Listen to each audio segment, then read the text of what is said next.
సూర్యుడు మన సౌర వ్యవస్థకు కేంద్రం, మనకు జీవనాధారం. కాని అదే సూర్యుడు కోట్లాది మైళ్ల దూరం నుంచి మన ఆధునిక ప్రపంచాన్ని ఒక్కసారిగా అంధకారంలోకి నెట్టేయగలడంటే నమ్మగలమా? అన్నీ ఒక్క క్షణంలో ఆగిపోయే పరిస్థితిని ఊహించుకోండి. ఇది వింటుంటే ఏదో సైన్స్ ఫిక్షన్ కథలా అనిపించడం లేదా? అసలు అంత దూరంలో ఉన్న సూర్యుడికి ఇక్కడ భూమి మీద మన పవర్ గ్రిడ్కు సంబంధమేంటి? అదెలా సాధ్యం? ఈ ప్రశ్నకు సమాధానం మన ఊహకు అందని విధంగా ఉంటుంది. ఇది కల్పన కాదు, ఇది చరిత్రలో నమోదైన నిజం.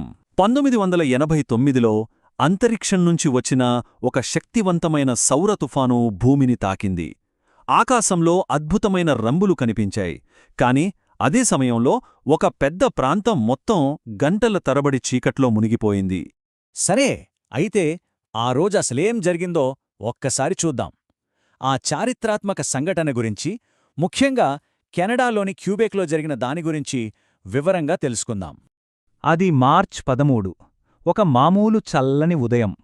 కాని హైడ్రో క్యూబెక్ పవర్ కంట్రోల్ రూంలో మాత్రం పరిస్థితి వేగంగా మారుతోంది. ఇంజనీర్లు తమ స్క్రీన్లపై వోల్టేజ్లో విపరీతమైన హెచ్చుతగ్గులు గమనించారు. అలారాలు మోగడం మొదలయ్యాయి. ఒక్క నిమిషం గడిచేలోపే పరిస్థితి చేదాటిపోయింది. ఒకదాంతర్వాత ఒకటిగా సేఫ్టీ సిస్టమ్స్ ఫెయిల్ అవడం మొదలుపెట్టాయి. ఇదొక డామినో ఎఫెక్ట్లా నెట్వర్క్ మొత్తం పాకిపోయింది, ఎవరు ఆపలేనంత వేగంగా. కేవలం 90 సెకండ్లు. ఒక్కసారి ఆలోచించండి. జస్ట్ 90 సెకండ్లలో ఒక రాష్ట్రం మొత్తం చీకట్లోకి జారుకుంది. దాదాపు 60 లక్షల మంది ప్రజలు కరెంట్ లేకుండా మిగిలిపోయారు. స్కూళ్ళు, ఆఫీసులు, సబ్వేలు అన్నీ మూతబడ్డాయి. దీనికంతటికీ కారణం సూర్యుడు నుండి వచ్చిన ఒకే ఒక తుఫాను. అసలిదంతా ఎలా సాధ్యమైంది? సూర్యుడి నుంచి మనకు కేవలం వెలుతురు, వేడి మాత్రమే వస్తాయనుకుంటాం కదా. మరి మన పవర్ గ్రిడ్ను కూల్చేంత శక్తి ఎలా వచ్చింది? పదండి, దీని వెనుకున్న సైన్స్ ఏంటో చూద్దాం. దీన్ని మనము ఒక 4 దశల ప్రక్రియగా చూడొచ్చు.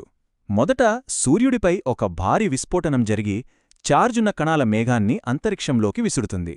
ఈ కణాలు భూమి యొక్క అయస్కాంత క్షేత్రాన్ని ఢీకొట్టినప్పుడు అది ఒక గంటను గట్టిగా కొట్టినట్లు కంపిస్తుంది. ఈ కల్లోలం వల్ల భూమి పొరల్లలో శక్తివంతమైన విద్యుత్ క్షేత్రాలు పుడతాయి. చివరిగా ఈ విద్యుత్ మన పొడవైన పవర్ లైన్ల ద్వారా కరెంటు రూపంలో ప్రవహించటం మొదలుపెడుతుంది. ఈ కరెంట్లనే జియోమాగ్నెటికలీ ఇండ్యూస్డ్ కరెంట్స్, లేదా సింపుల్గా చెప్పాలంటే జిఐసి అని పిలుస్తారు.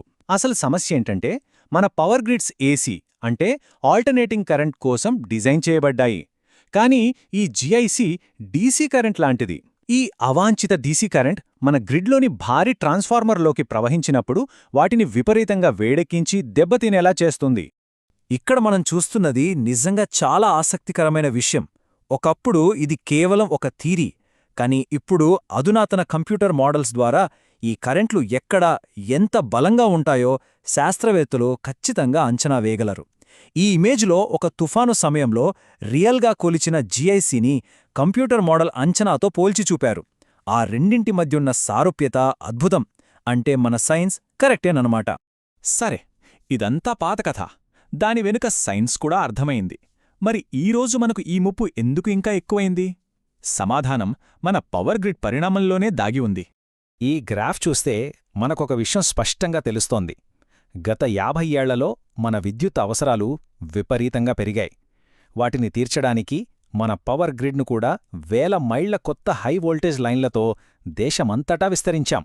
ఈ విస్తరణ వల్ల ఏమైందంటే, మన గ్రిడ్ తెలియకుండానే భూమి నుంచి వచ్చే ఈ అదృశ్య కరెంట్లను పట్టుకోవడానికి ఒక పెద్ద యాంటెన్నాలా మారిపోయింది.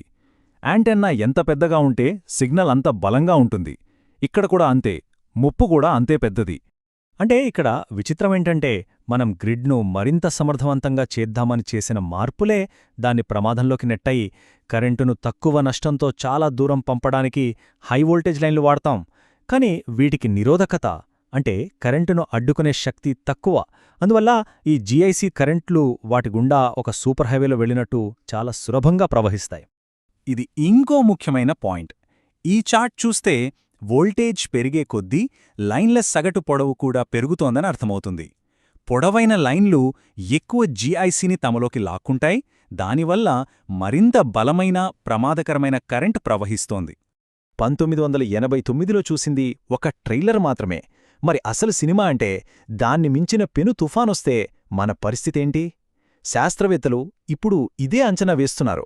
గతం నుండి భవిష్యత్తులోకి చూద్దాం.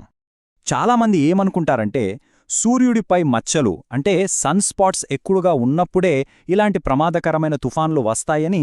కానీ అది పూర్తిగా నిజం కాదు. చరిత్రలో కొన్ని అత్యంత తీవ్రమైన తుఫానులు సూర్యుడు చాలా ప్రశాంతంగా ఉన్నప్పుడే సంభవించాయి. అంటే ఈ ముప్పు మనవి ఎప్పుడూ పొంచి ఉంటుందన్నమాట. 1989లో జరిగింది ఒక ప్రాంతీయ విపత్తు. కాని 100ఏళ్లకొకసారొచ్చేంత పెను తుఫాను భూమిని తాకితే దాని ప్రభావం ఊహించడానికే భయంగా ఉంది. యుఎస్లోని చాలా పెద్ద ప్రాంతాలలో పవర్ గ్రిడ్ పూర్తిగా కుప్పకూలిపోయే ప్రమాదముందని మోడల్స్ హెచ్చరిస్తున్నాయి. ఇది రోజుల నుండి నెలల వరకు కొనసాగే విద్యుత్ అంతరాయానికి దారితీయవచ్చు. ఈ మ్యాప్లో చూస్తున్న గీతలో కేవలం పవర్ లైన్లు కావు. అవి మన ఆర్థిక వ్యవస్థ, కమ్యూనికేషన్లు, నీటి సరఫరా, ఆరోగ్య సంరక్షణ, ఇలా మన ఆధునిక జీవనానికి ప్రాణాధారం, మన వెన్నెముకలాంటివి. ఈ పరిశోధన చేసిన వారి నివేదికలోనే ఒక ముఖ్యమైన వాక్యమిది. వాళ్ల ఉద్దేశం ప్రజలను భయపెట్టడం కాదు, ఈ ముప్పు ఎంత నిజమైనదో, ఎంత తీవ్రమైనదో పాలసీ మేకర్లకు, ప్రజలకు వివరించడం. కాబట్టి చివరికి మనం ముందున్న ప్రశ్న ఇదే: ఈ అదృశ్య ముప్పు గురించి మనకు తెలుసు, దాని వెనకొన్న సైన్స్ అర్థమైందే, దాని పర్యవసానాలను కూడా అంచనా వేశాము. మరి మన ప్రపంచం మొత్తం కరెంటుపైనే ఆధారపడున్న ఈ రోజుల్లో దానిని ఒక్కసారిగా ఆపేయగల తుఫానుకు మనం సిద్ధంగా ఉన్నామా? ఎందుకంటే తదుపరి పెద్ద సౌర తుఫాను ఎప్పుడు వస్తుందో తెలియదు, కానీ అది ఖచ్చితంగా వస్తుందని మాత్రం తెలుసు.